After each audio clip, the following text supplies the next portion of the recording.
Bismillahirrahmanirrahim. Assalamualaikum warahmatullahi wabarakatuh. Alhamdulillah wassalatu wassalamu ala Rasulillah wa ala alihi wa sahbihi wa mawalah wa la hawla wa la quwata illa billahi wa ba'du. Alhamdulillah, di pagi menjelang siang ini kita bisa duduk untuk bertalabul ilmi, dan kita masih meneruskan kajian kita membahas kitab 175 Jalan Menuju Surga Allah Subhanahu wa Ta'ala, dan kita sudah masuk pada poin ke-20. Di antara jalan surga adalah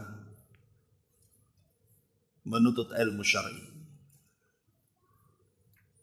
Kita baca hadisnya baru kita jelaskan. Nabi sallallahu alaihi wasallam bersabda, "Man salaka tariqan yaltamisu fihi ilman sahhalallahu lahu bihi tariqan ilal jannah." Barang siapa yang menempuh jalan untuk mencari ilmu agama, maka Allah akan mudahkan baginya jalan menuju surga. Kemudian pada poin ke-21, karena masih berkaitan,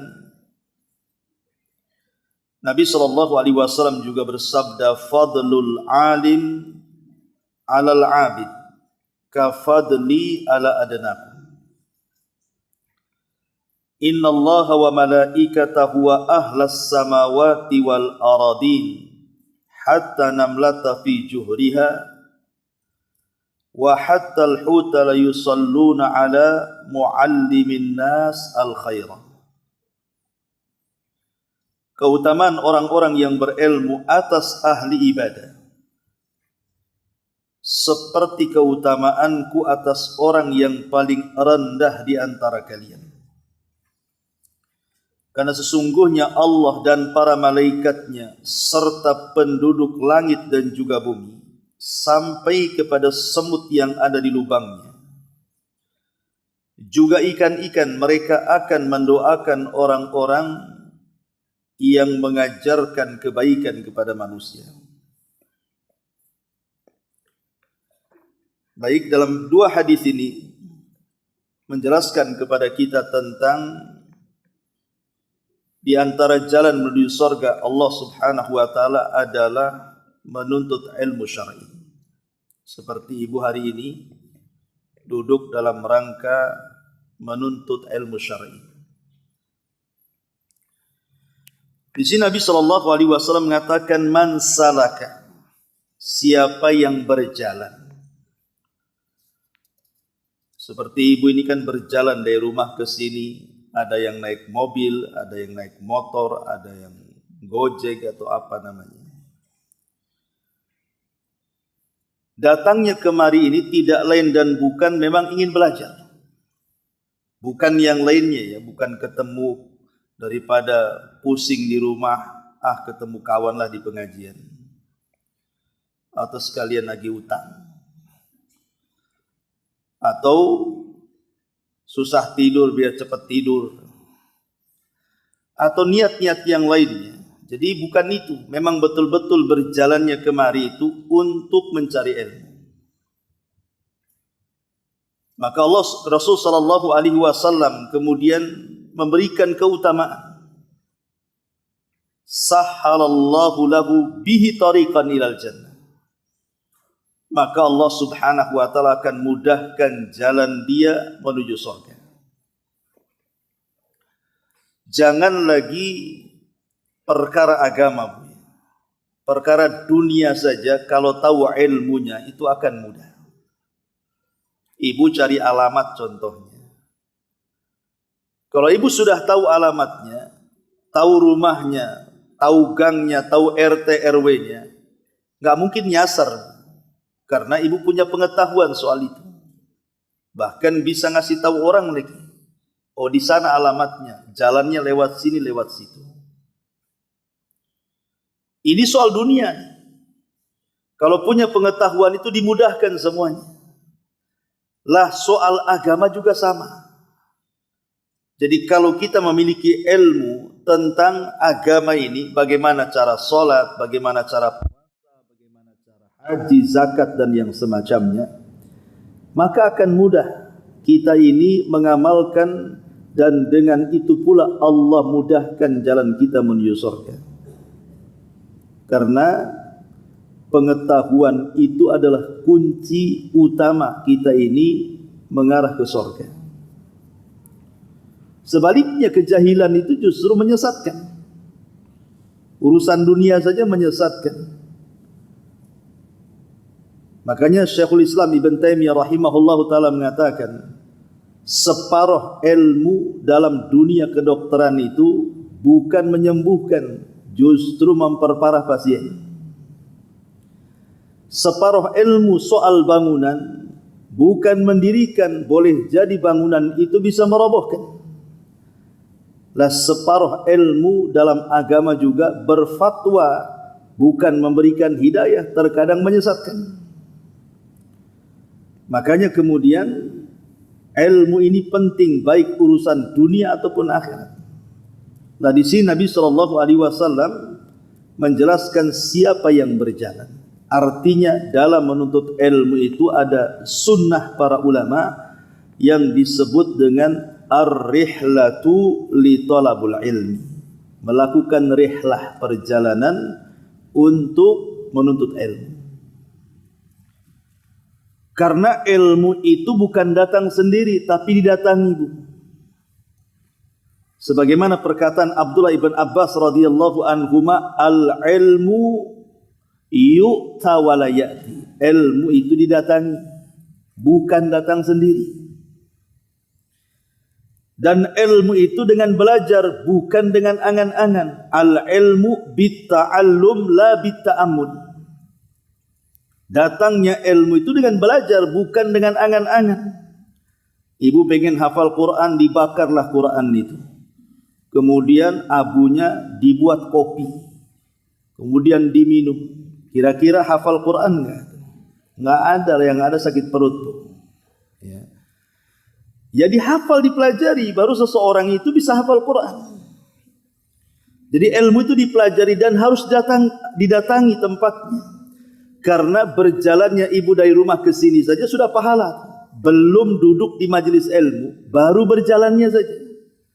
Dari rumah kemari itu sudah dianggap seperti orang yang berperang di jalan Allah. Jadi kalau Allah takdirkan kemudian di perjalanan, kemudian entah kecelakaan, entah apa, kemudian akhirnya dia meninggal dunia, maka dihukum mati syahid. Tapi jangan sengaja ditabrak-tabrakan biar mati. Artinya memang qadar Allah lah seperti itu.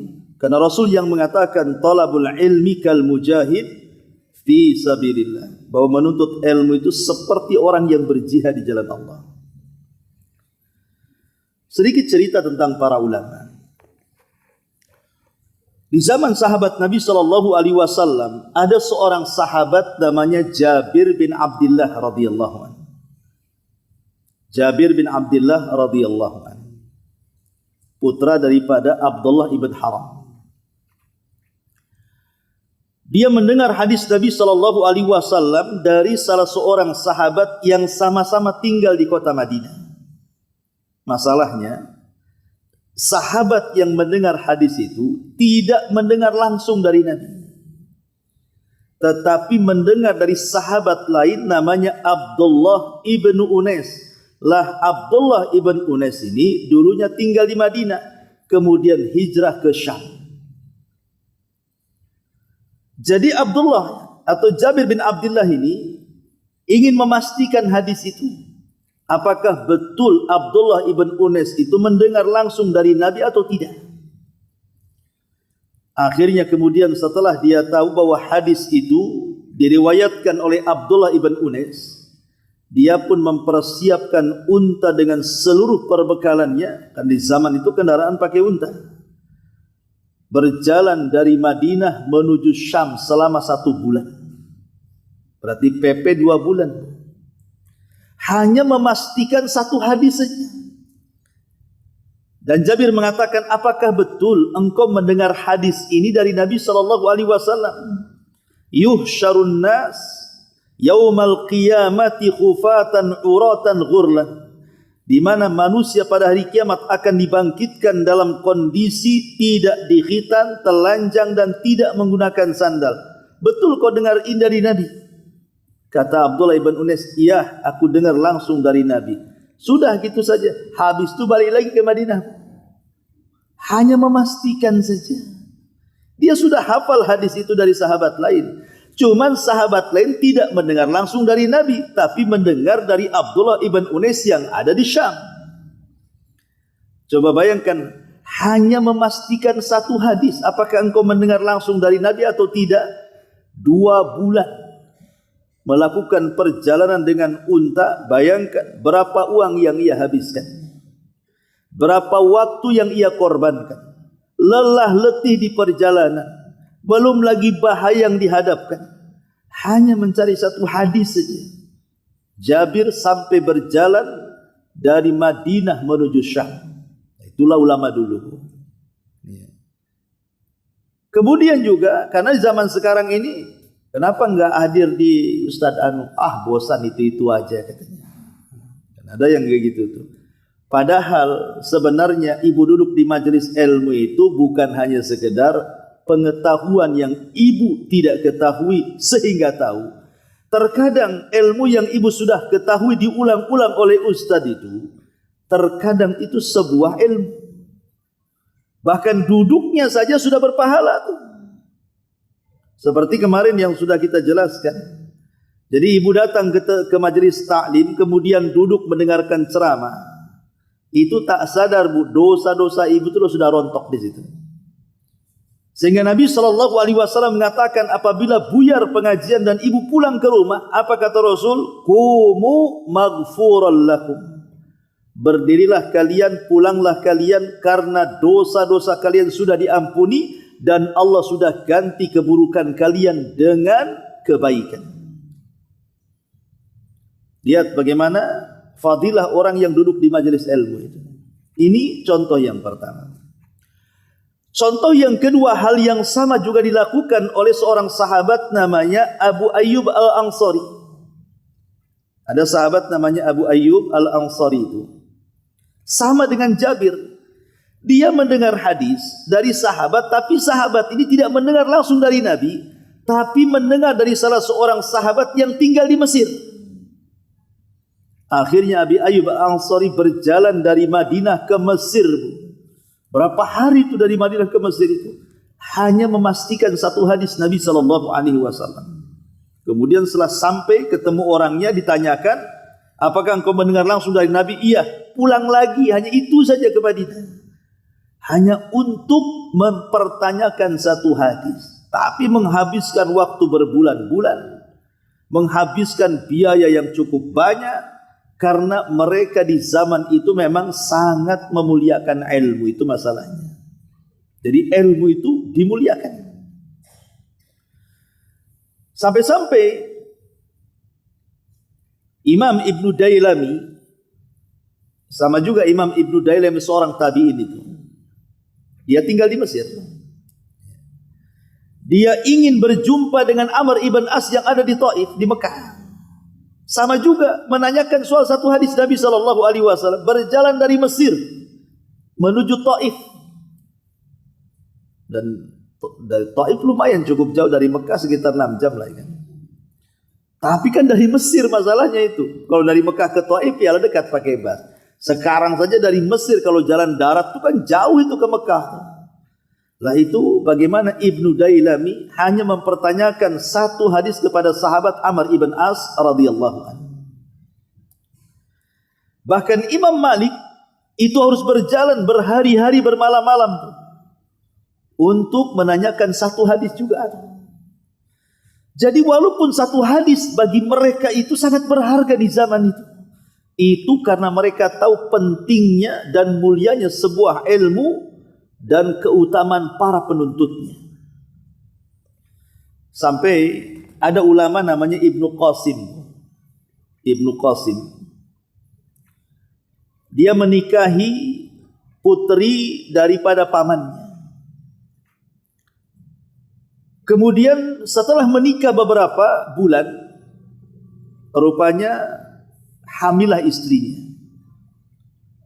Tapi kemudian Ibnul Qasim ini meminta izin kepada istrinya ingin belajar kepada Imam Malik. Kemudian istrinya dikasih pilihan sama suaminya. Kamu mau tetap jadi istriku, sabar menunggu kepulanganku talabul ilmi, atau mau kuceraikan? Jadi ulama dulu itu sampai seperti itu tuh. Mau kuceraikan, saya ceraikan.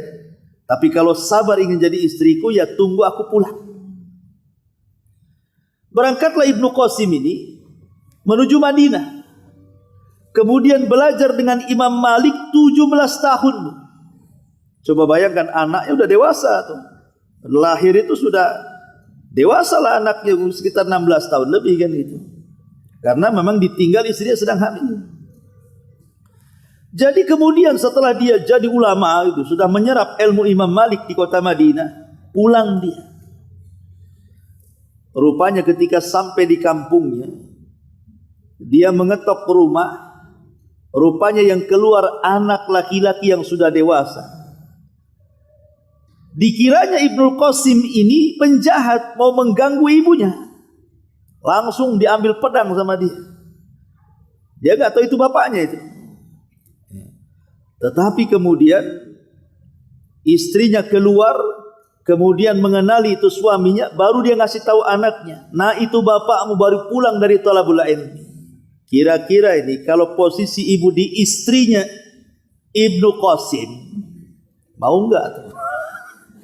17 tahun ibu, jadi ibu toyib ya, ditinggal suaminya itu. Tapi memang ulama dulu mengikhlaskan. Bayangkan luar biasa. Ya. Ma'asyiral muslimat yang dimuliakan Allah Subhanahu wa taala, begitulah ilmu dimuliakan di zaman itu. Makanya di sini Rasul mengatakan man salaka, siapa yang berjalan. Jadi ilmu itu harus dituntut dengan berjalan. Sangat berjalan karena itu yang menjadikan semangat untuk orang belajar itu. Kita beralih kepada zaman sebelum Islam. Ada seorang nabi namanya Musa alaihi salatu wassalam. Nabi Musa alaihi salatu wassalam. Pernah dia berkhutbah di depan Bani Israel.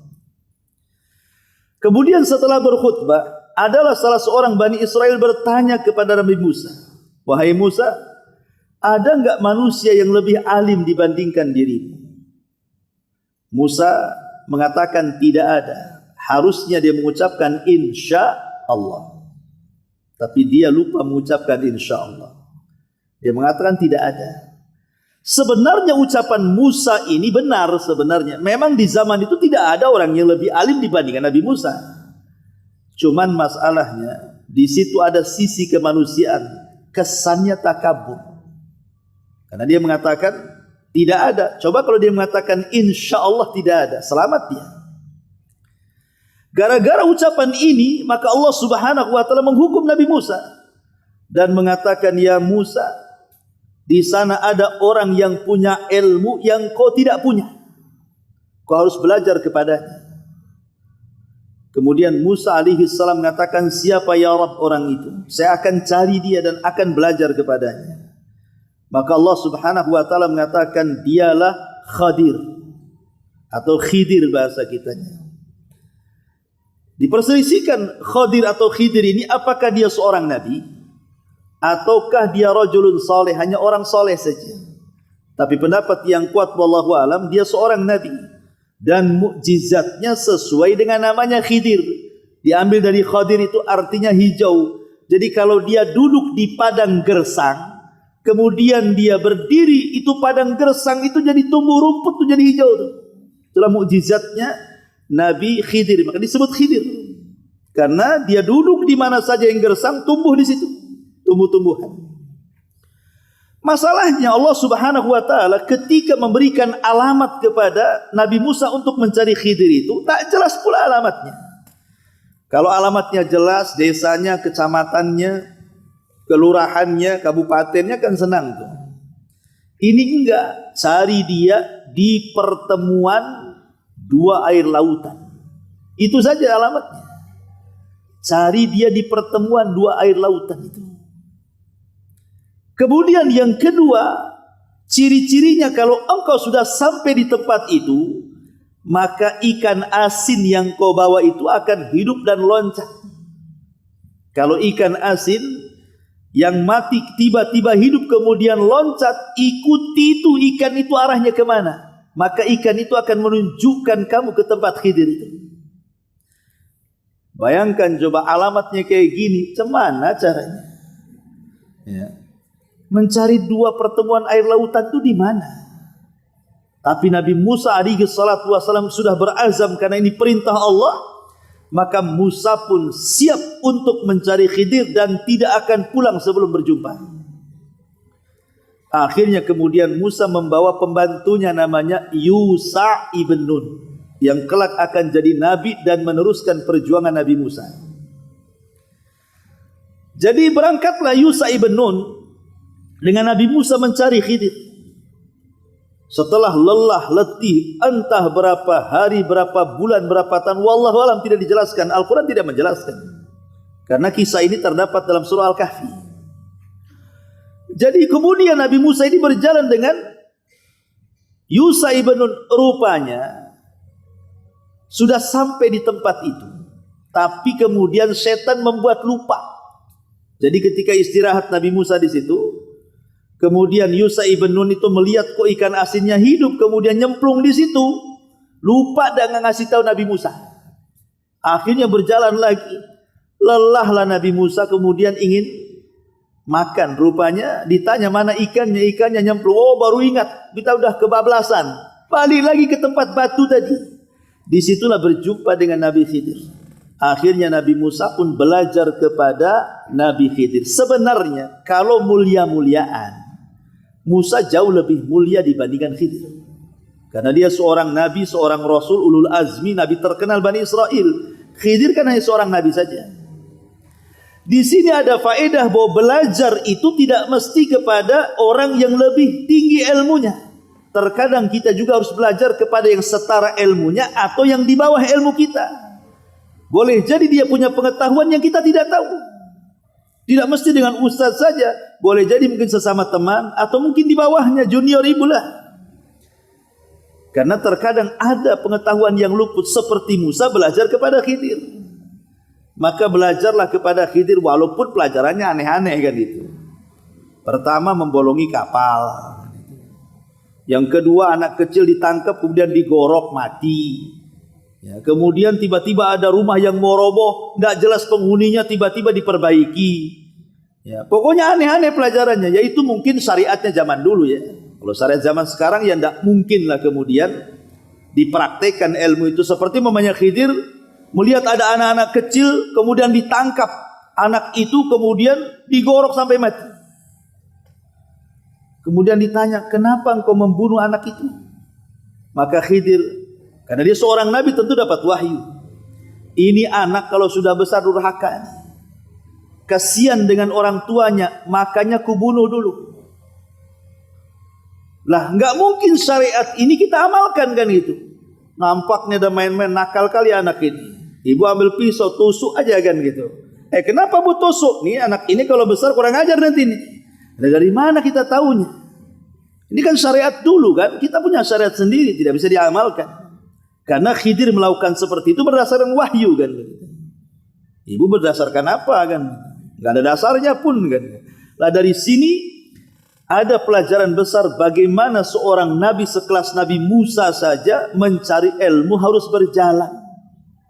Berhari-hari, berbulan-bulan, bertahun-tahun tuh bayangkan.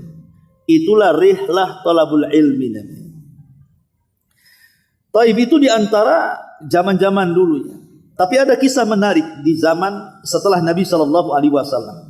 Jadi ada seorang ulama namanya Abu Yusuf. Abu Yusuf ini murid seniornya Abu Hanifah. Abu Hanifah ma'ruf yang mengasas mazhab Hanafi. Mazhab itu kan ada 4, Syafi'i, Maliki, Hambali, Hanafi. Yang paling tua kan Hanafi. Di bawahnya Hanafi, Maliki. Di bawahnya Maliki, Syafi'i. Di bawahnya Syafi'i, Hambali. Itu mazhab yang paling muda. Jadi di zaman Abu Hanifah, Nu'man bin Thabit ini, namanya Nu'man bin Thabit, panggilannya Abu Hanifah. Jadi ada anak kecil namanya Abu Yusuf. Abu Yusuf ini anak orang miskin ceritanya. Jadi Abu Yusuf ini sejak kecil dicintakan dengan ilmu. Padahal dia itu tiap hari harus membantu ibunya, karena ibunya jualan di pasar. Lah setiap kemudian ibunya butuh pertolongan anaknya yang masih remaja ini, Abu Yusuf, selalu nggak ada. Dicari-cari, rupanya suka duduk di samping masjidnya Abu Hanifah mendengarkan apa yang dikatakan Abu Hanifah. Sampai akhirnya ketika melihat kesemangatan anak remaja ini, umur 12 tahun, Abu Hanifah mengatakan, "Nah, udah jangan kau duduk di situ. Kalau mau belajar masuk." Dan ketika melihat kesemangatan itu, Abu Hanifah suka dengan Abu Yusuf ini. Tiba-tiba ibunya datang mencari. Kemudian dijewer anaknya itu. "Kau kemana saja? Harusnya kau bantu ibumu di pasar," katanya. Kata Abu Hanifah, "Biarkanlah anakmu itu belajar di sini." Kata ibunya, "Belajar gimana? Cari makan aja susah," katanya. "Oh, belajar pula," katanya. "Ayo ikut ibu ke pasar," katanya. Kata Abu Hanifah, "Sudah gini saja. Berapalah penghasilan kamu sehari?" "Sekian dan sekian." "Gini, gimana kalau seandainya ku beri kau uang setiap hari sesuai dengan penghasilanmu, biarkan anakmu belajar. Cari ustadz kayak gini kalau ada." Akhirnya kemudian Abu Yusuf tumbuh dewasa.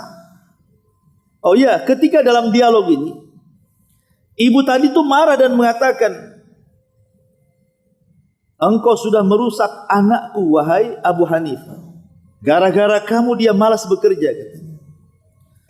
Jadi Abu Hanifah mengatakan, "Bu, biarkan anakmu belajar kepadaku. Nanti satu hari anakmu akan makan makanan faluzah." Faluzah itu makanan lezat yang tidak dimakan kecuali seorang raja, khalifah. Ibunya senyum-senyum, "Kayak orang gila saja kau Abu Hanifah. Orang miskin makan-makan faluzah, dari mana ceritanya?" katanya. Akhirnya setelah Abu Hanifah deal-dealan tadi ngasih uang per hari biar anaknya belajar, rupanya Abu Yusuf ini memang luar biasa. Cerdas sekali, dari seluruh murid Abu Hanifah dia yang paling cerdas.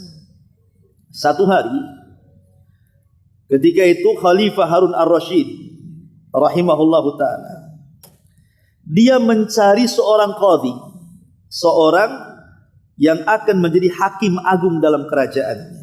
Dia minta kepada Abu Hanifah, Abu Hanifah menolak, tidak mau. Akhirnya Abu Hanifah memilih Abu Yusuf, "Kau saja nak berangkat sana ke kerajaan, jadilah kau hakim agung di sana, jadi qadhi." Kemudian yang menggantikan Abu Hanifah, Abu Yusuf nih, karena sudah besar, sudah dewasa, sudah jadi ulama gitu ya. Akhirnya dia jadi qadhi. Lah Harun ar-Rasyid suka dengan Abu Yusuf karena punya kecerdasan. Jadi ketika pelantikan dia jadi qadhi itu, maka Harun ar-Rasyid kan menghormati para ulama, Bu. Dalam satu majelis, kata Harun ar-Rasyid, "Sini wahai Abu Yusuf, duduklah di sampingku." Akhirnya duduk di sampingnya Harun ar-Rasyid. Kata Harun ar-Rasyid kepada pelayannya, "Datangkan makanan yang lezat kemari." Akhirnya datangkan makanan lezat namanya faluzah. Kata Harun ar-Rasyid kepada Abu Yusuf, "Makanlah." Malah nggak dimakan, Bu. Malah dia tertawa dengan makanan itu. Jadi Harun ar-Rasyid ini bingung. "Kau ngejek makanan itu ya?" "Enggak, aku tertawa ingat dengan ucapan Abu Hanifah dulu sama ibuku," katanya. "Bahwa kalau anakmu tinggal di sini satu hari, dia akan makan makanan raja," katanya. Oh betul juga kata Abu Hanifah ini. Sekarang aku makan ini, coba kan. Dari sini menunjukkan apa, Bu?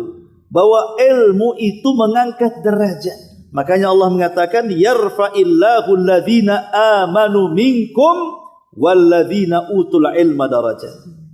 Allah mengangkat derajat orang-orang yang beriman di antara kalian dan Allah mengangkat derajat orang-orang yang berilmu di antara kalian. Seperti Abu Yusuf diangkat derajatnya jadi qadhi akhirnya. Subhanallah. Dan muridnya Abu Yusuf itu menjadi guru Imam Syafi'i. Muridnya Abu Yusuf itu jadi guru Imam Syafi'i itu. Jadi dia melahirkan para ulama. Dia ulama melahirkan para ulama. Subhanallah, Abu Yusuf rahimahullahu ta'ala. Ma'asyiral muslimat yang dimuliakan Allah Azza wa Jalla. Dahulu ada seorang imam namanya Imam An-Nawawi. Ibu kalau pernah mendengar kitab Arba'in Nawawi, kumpulan 40 hadis, itu pengarangnya namanya Imam Nawawi.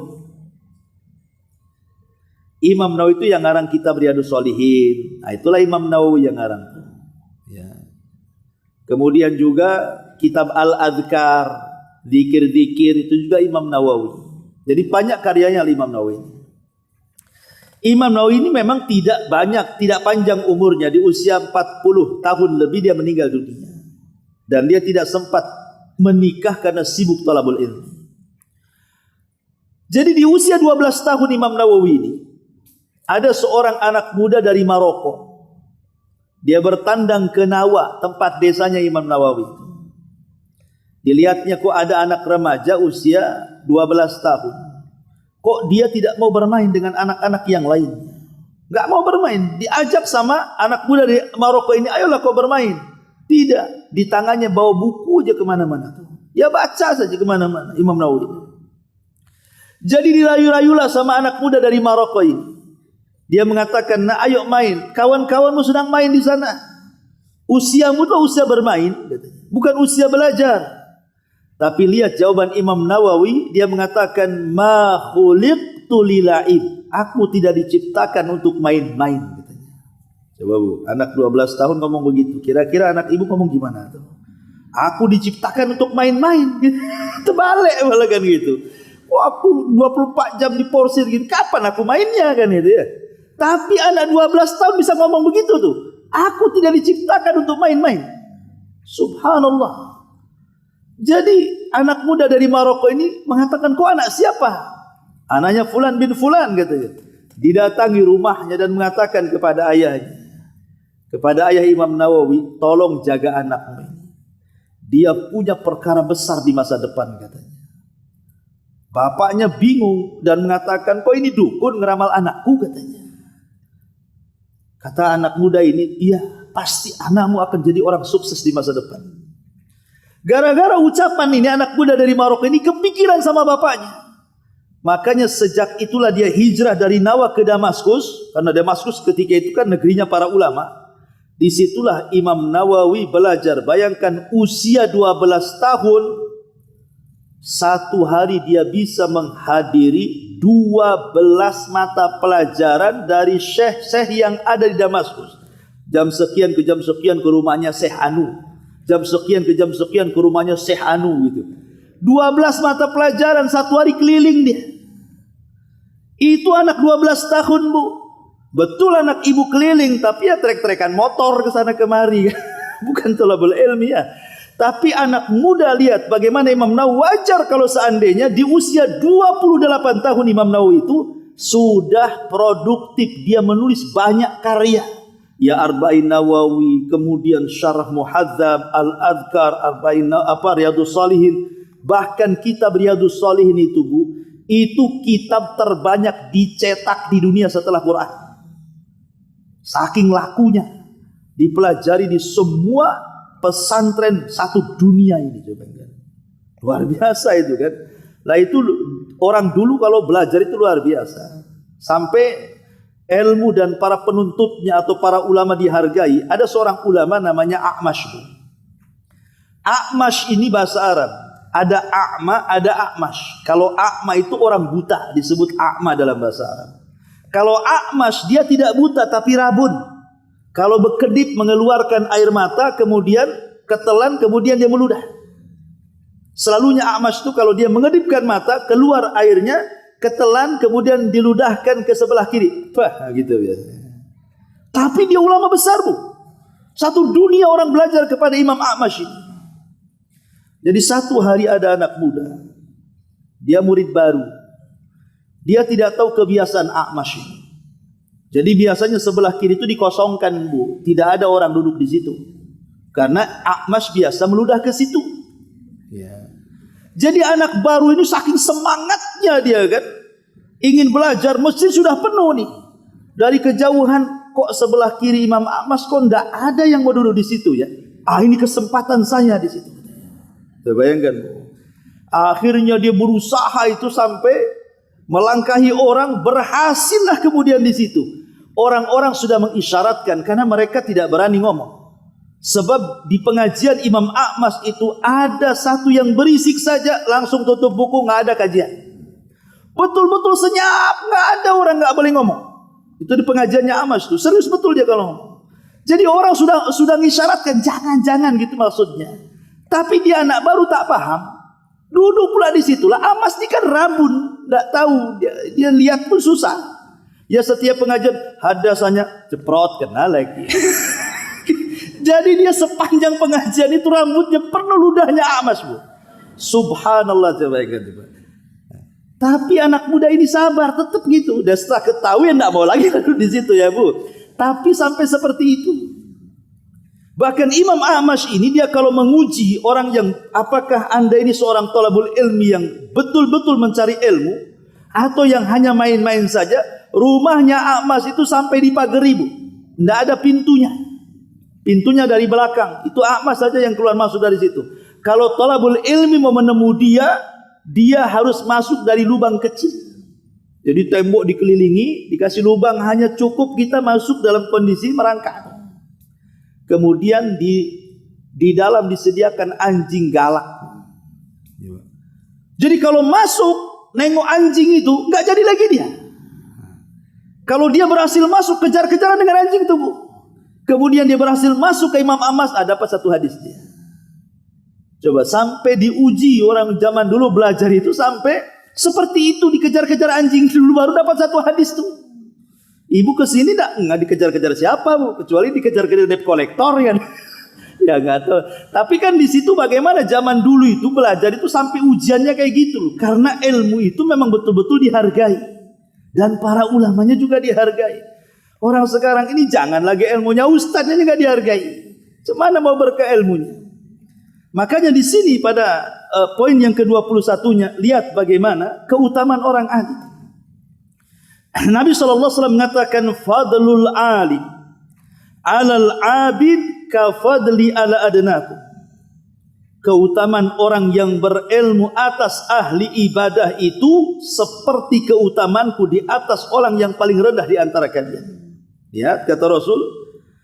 Jadi ibu yang duduk di sini itu lebih utama daripada orang yang di luar walaupun mereka ahli puasa, walaupun mereka ahli sholat, walaupun mereka ahli baca Quran, walaupun mereka ahli zikir.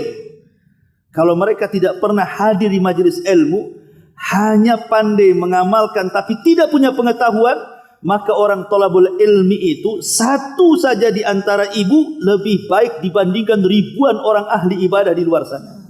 Karena ada hadis yang mengatakan keutamaan orang alim dengan ahli ibadah itu seperti bulan di antara berseraknya bintang di langit. Coba hitung bintang itu berapa jumlahnya. Nggak ada yang tahu jumlah bintang. Tapi sebanyak itu bintang di langit, dia tidak bisa menyinari bumi. Tapi satu saja bulan, dia bisa menyinari bumi. Jadi walaupun ribuan ahli ibadah, ibadahnya untuk diri mereka sendiri. Tapi orang yang punya pengetahuan itu manfaatnya untuk dia plus juga didakwahkan kepada orang. Jadi dia memberikan cahaya untuk diri dan orang lain. Makanya Rasul mengatakan keutamaan orang yang menuntut ilmu dengan ahli ibadah itu seperti keutamaan bulan di antara sekian banyak bintang yang ada di langit. Kemudian kata Rasul, innallaha wa malaikatahu wa ahlas samawati wal aradina hatta namlata fi juhriha wa hatta al-huta la yusalluna ala muallimin nasil khaira. Sesungguhnya Allah, para malaikatnya, penduduk langit, penduduk bumi, sampai kepada semut yang ada di lubang, sampai kepada ikan yang ada di lautan, mereka semua bersolawat, artinya mendoakan ampun kepada orang-orang yang mengajarkan kebaikan dari manusia.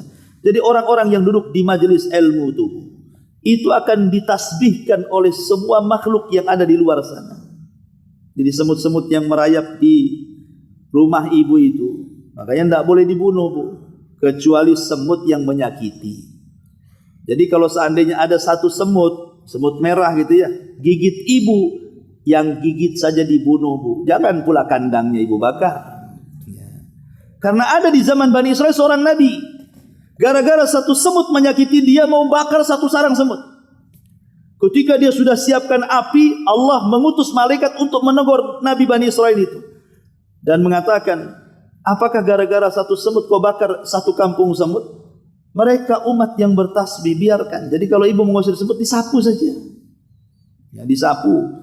Jangan disemprot baygon, semua dicari lubang-lubang, mati. Bukan satu kampung, itu satu kelurahan, mungkin satu. Kalau mereka mungkin satu kecamatan kan itu ya.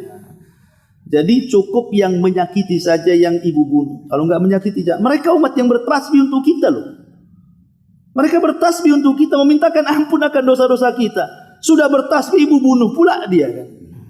Gimana enggak berbuat baik sama semut itu namanya. Tapi saya enggak dengar tasbihnya. Ya enggak bisa didengar. Namanya makhluk lain, tasbihnya ya berbeda. Tapi Rasul yang mengatakan seperti itu ya samina wa ta'na saja lah. Lah dari sini menunjukkan bagaimana keutamaan orang alim, orang yang menuntut ilmu itu di atas ahli ibadah. Baik, kita akan jelaskan sedikit tentang keutamaan para penuntut ilmu itu, biar ibu lebih semangat lagi untuk menuntut ilmu. Ma'asyiral muslimat yang dimuliakan Allah Subhanahu wa taala. Nabi SAW itu tidak pernah meminta kepada Allah Subhanahu wa taala untuk dilebihkan dari segi dunia. Tapi Nabi SAW hanya meminta kepada Allah itu untuk dilebihkan dari segi ilmu saja. Rabbi zidni ilma. Ya Allah, tambahkan ilmu pengetahuanku. Rasul tidak pernah mengatakan tambahkan hartaku, tambahkan bisnisku, tambahkan duniaku. Enggak. Rasul tidak pernah meminta kecuali tambahan ilmu. Rabbi zidni ilma. Ya Allah, tambahkan kepadaku ilmu. Makanya ayat yang pertama kali turun kepada Rasul, surah apa? Al-Alaq 1-5, dimulai dengan kata-kata apa? Iqra.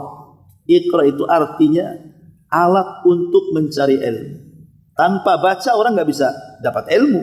Makanya dengan baca itu orang dapat pengetahuan. Ayat yang pertama saja disyaratkan untuk mencari ilmu.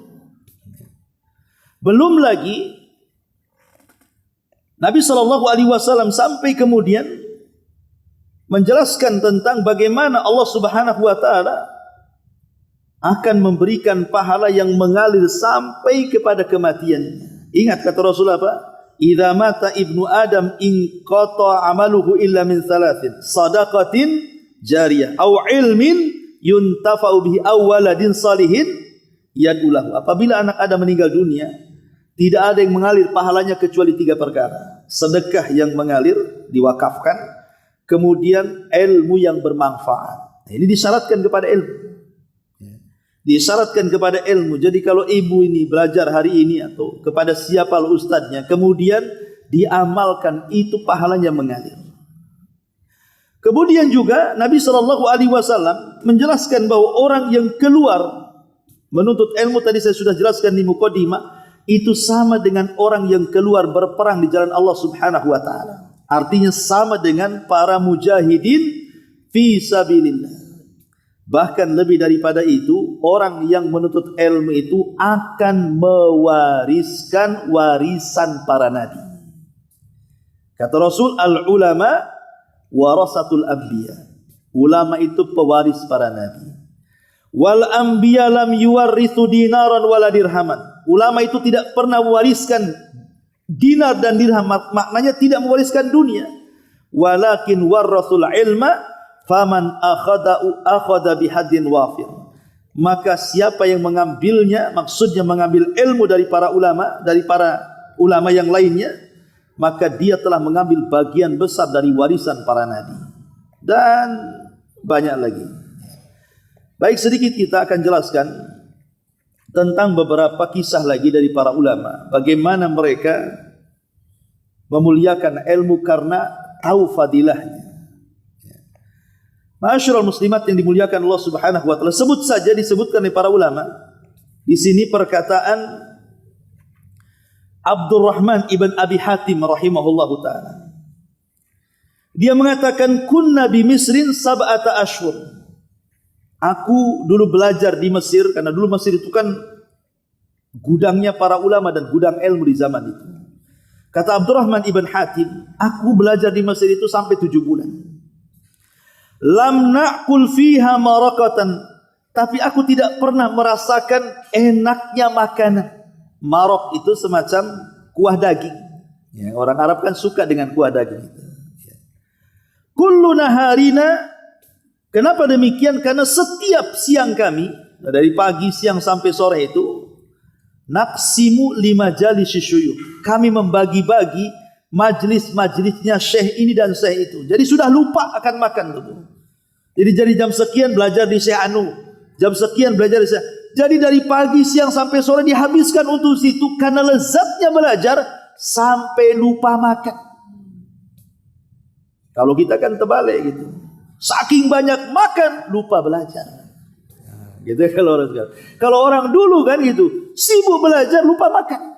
Dulu orang dulu luar biasa. Ini contohnya bagaimana mereka tahan lapar gitu ya. Sama lah ibu, kalau ibu niat anak ibu main game. Itu kan saking khusyuknya kan bu ya. Kadang-kadang kan lupa makan tuh, pagi, siang, sore nge-game saja. Akhirnya lambat-lambat kena lambungnya anak tuh. Orang kalau khusyuk itu lupa segalanya. Lah para ulama dulu itu memang ilmu dijadikan sebuah kelezatan. Jadi kalau sudah belajar itu lezat rasanya. Makanya mereka bisa duduk bertahan berjam-jam dari pagi sampai sore untuk belajar itu.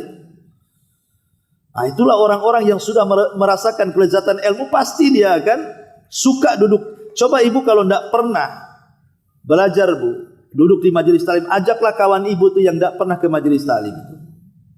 Ajak ke sini duduk saja. Jangan lama-lama, 1 jam saja.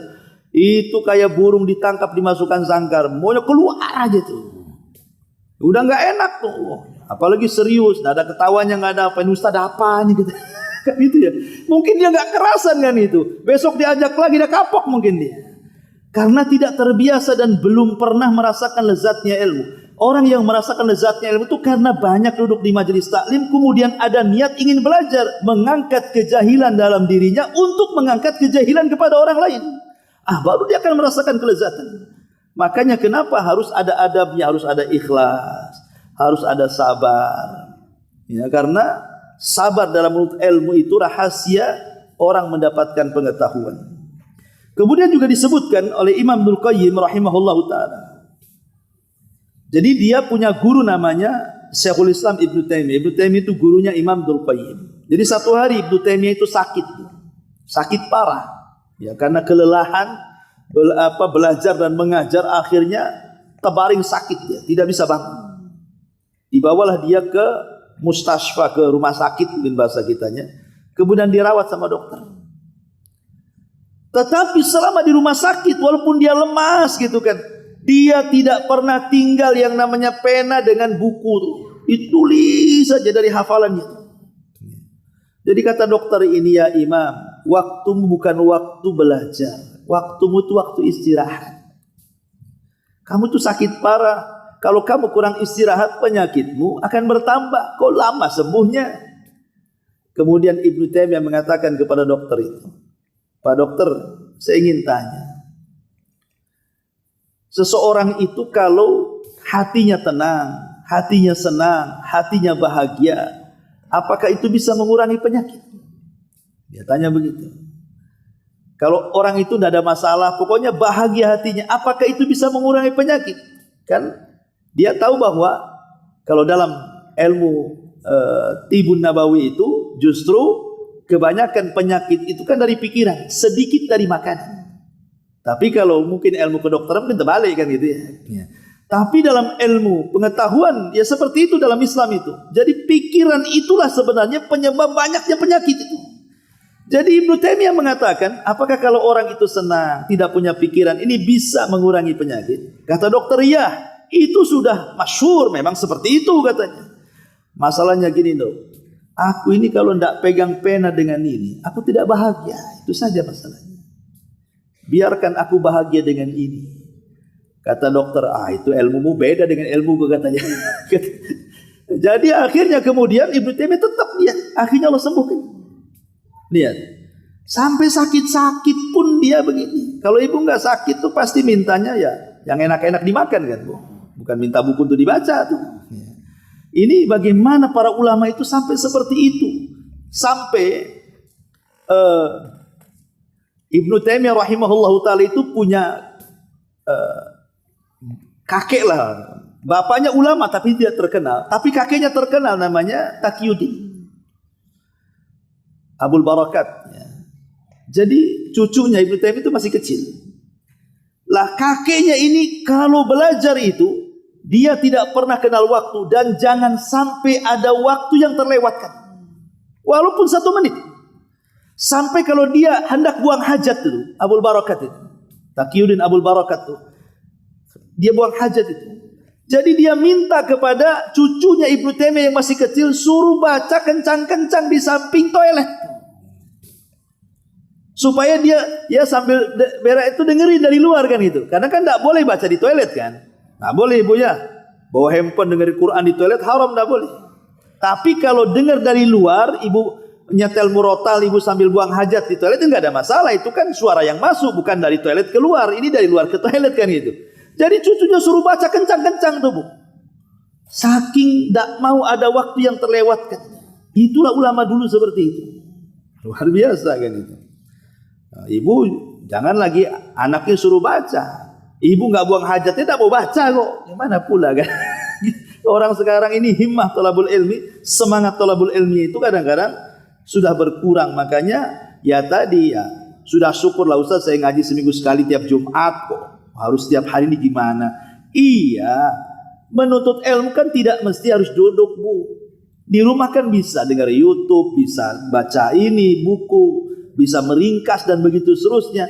Yang penting kalau memang ada kesempatan baca. Beli buku banyak, alhamdulillah sekarang sudah banyak kok diterjemahkan kitab-kitab para ulama itu, tinggal beli baca. Ya, kalau bisa itu mungkin pamannya ibu ingin belajar fikih kan.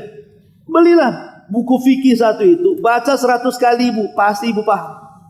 Kalau baca sekali selesai ya nggak paham. Udah selesai baca lagi, selesai baca lagi. Karena para ulama dulu itu terkadang satu buku itu dipelajari sampai ratusan kali. Supaya lebih paham, tidak akhirnya nempel ilmu yang di dalamnya itu. Nah ini diantara keutamaan menuntut ilmu. Wallahu a'lam. Ini sudah setengah 10. Baik bu, sebelum saya tutup kalau ada yang mau bertanya silahkan. Assalamualaikum Ustaz. Waalaikumsalam. Benarkah nanti di akhirat zikir yang digaungkan manusia akan mengelilingi arasy Allah bunyinya seperti lebah?